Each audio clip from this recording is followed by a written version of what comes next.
It's incredible. That's fire. That's fire from cotton wool, ash, and a little bit of grunt work. Watch the video to find out how. Right, so what is this Rudiger roll, this fire roll? Well, it's a few things. It's probably one of the most recent methods of firelighting invented. It is achievable friction fire. So when I say achievable, I've achieved this with young people probably down to 10 years old, but I think it probably could be achieved younger. But it's also a great teaching method for teaching friction, the science of friction, because fundamentally it's a friction fire, so it uses friction. What's also good about it is you don't actually have to achieve the fire to get that lesson about friction. You can measure the temperature with one of those non-contact thermometers, the little infrared thermometers, before you start, and then start and watch that the temperature rises, and the young people can achieve that. Most people, almost everyone, can achieve a temperature rise, even if it's only sort of 30-40 degrees. You will see it. So what is it? Well, it's something wrapped up in cotton. We usually use ash, and effectively what you're doing is squashing that ash together and then rubbing it against each other inside the cotton wool, and that rubbing against each other causes heat by friction. Where it came from is a little bit murky. The story I like is that it was invented by prisoners of war in the Second World War to light their cigarettes. Not a great reason, but you know, addiction is a really strong motivator, it seems, if you're going to invent a whole new firelighting method. So I suppose you could say necessity is the mother of invention, and maybe addiction is the grandmother. And they used their cotton bed rolls, their bed sheets, tore it into strips, and I've heard that they actually use coffee grinds. Not something I've used myself, tried myself. I've definitely had a lot of success using wood ash, just wood ash out of a cold fire. Right, so how do we do this Rudiger roll? Well, start with a cotton wool ball, and most cotton wool balls are actually a length of cotton wool. So we unroll it, put it out on our board, and the first step is we take just some normal ash and we make a little pile of that at one end.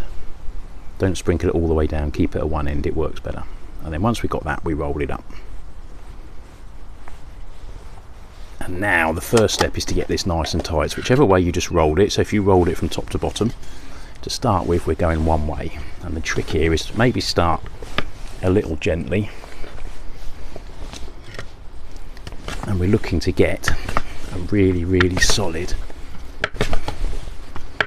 roll before we start putting any effort in.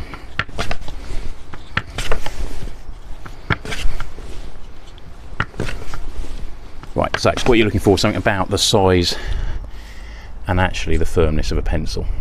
So the next step, we're now going to go quite hard at this, and the trick is to push down more than it is to go quickly, and we're going to probably show that with some equations later as to why that's true.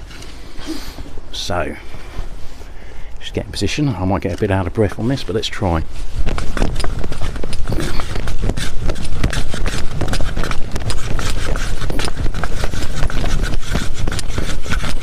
I can smell that's probably going.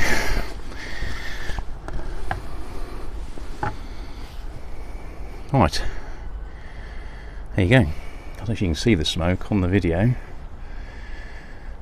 but that is definitely smoking. So this is it now that it's burnt in a little bit, and you can see, oh there we go, there's a little bit of, it's glowing. It's glowing. Do you want to make a fire from that? Pop in a little bundle of small fibres, a little bird's nest set up with some hay, and that will definitely light. Look at that, that's brilliant. So if you do decide to try and teach this to others, or even so you can understand it yourself, I found a couple of little tools that I think illustrate what's going in quite nicely. One of them's just a little one of these little wristbands. But what you can do is you push that down. You could do this with a caterpillar track or an elastic band, but what you can do is you can see that that's the cotton wool outer, and then you can see how there's things rubbing in between there as they move across each other. So if you push down on it, it doesn't want to move, but if you have it above, and that's sort of demonstrating the friction that you can get inside these rubber circles.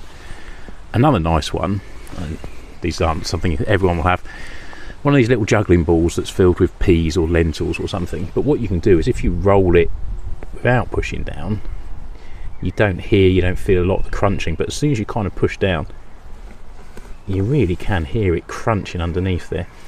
So I think they're both two little nice ways of showing what's happening inside that cotton wool with the ash particles, and why there's friction in there with them rubbing against each other. Right, let's have a look at the equation for how you generate heat from friction. And I know there'll be some of you out there who will get quite panicky and worried about and not understand equations, but doesn't worry. What this equation really means is that you have the heat generated, and you have three things that contribute to the amount of heat you generate in this friction. And those three things are a thing called mu, and that's effectively how much grip, how much rub, how much stick there is between the two things that are rubbing against each other. And then you have what's called the normal force, but that's actually just how hard you push down. And D is distance, and that's how far you're rubbing these things against each other. And this equation tells us that if you increase any one of those, then you generate more heat.